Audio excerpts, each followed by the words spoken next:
আমরা চাই এদেশের মানুষ জাকের পার্টির কথা বুঝবে, এদেশের মানুষ জাকের পার্টিকে সমর্থন করবে এবং জাকের পার্টি একমাত্র বাংলাদেশে শান্তি আনতে পারে এবং প্রকৃত স্বাধীনতার স্বাদ জাকের পার্টিতে আসলে আপনারা ভোগ করতে পারবেন।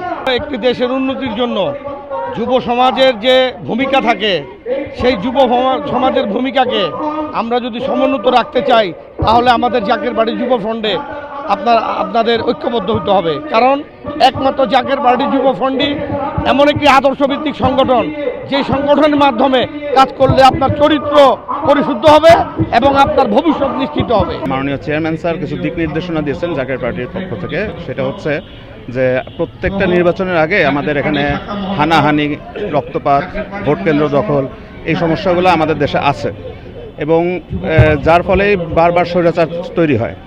তো এই সমস্যাগুলো সমাধানের জন্য আমাদের মাননীয় চেয়ারম্যান স্যার, জাকের পার্টির মাননীয় চেয়ারম্যান মোস্তফা আমির ফয়সাল স্যার ব্লক চেইন পদ্ধতিতে নির্বাচনটা চেয়েছেন।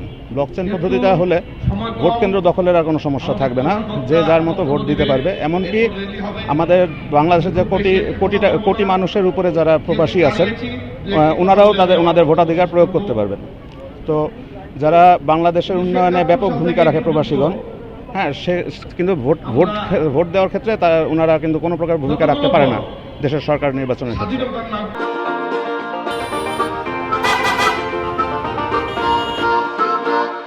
মূলত আমাদের এই সাংগঠনিক সভাটা কিছু কিছু বিষয়ের উপর এটা মানুষের কাছে পৌঁছায় দেওয়ার জন্য, বিশেষ করে যেমন ব্লক চেইন পদ্ধতিতে নির্বাচন, হ্যাঁ, আর এলাকার যে সমস্যা, এটা তো এলাকার সমস্যা, এলাকার নেতৃবৃন্দ এটা এলাকার মাধ্যমে করবে, কিন্তু অর্থাৎ আমাদের যাতে গণতান্ত্রিক প্রক্রিয়াটা দেশে সুষ্ঠুভাবে সুন্দরভাবে চলমান থাকে, এটাই আমাদের মূল লক্ষ্য।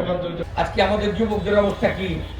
কোথাও বা নেশাগ্রস্ত অবস্থায় পড়ে আছি, কোথাও বা সন্ত্রাসী কর্মকাণ্ডে লিপ্ত আছি, কোথাও বা চাঁদাবাজিতে লিপ্ত আছি, কিন্তু আমাদের কিন্তু একটি সুন্দর উজ্জ্বল ভবিষ্যৎ আছে।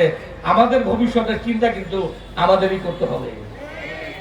তাই ভাইয়ের আমার, বাংলাদেশের সকল যুবক সমস্ত ভেদাভেদ ভুলে গতানুগতিক বস্তা পড়া রাজনীতি ছেড়ে দিয়ে আমরা সকলে ঐক্যবদ্ধ হয়ে এই দেশকে গঠন করি, এই জাতিকে গঠন করি, একটি যুব সমাজ গঠন করি এবং আমাদের নিজেদের চরিত্র এবং ভবিষ্যৎ গঠন করার জন্য আমি জাকের পার্টির যুব ফ্রন্টে আপনাদেরকে আহ্বান জানালাম। আমরা সকল জাকের পার্টি পক্ষ থেকে গোলাপ ফুল মার্কায় আমাদের ঢাকা ৭ আসনে যিনি নির্বাচন হোক, তাকে ভোট দেওয়ার জন্য আমি সকলের প্রতি আহ্বান জানিয়ে আমি আমার সমাপ্ত বক্তব্য শেষ করলাম।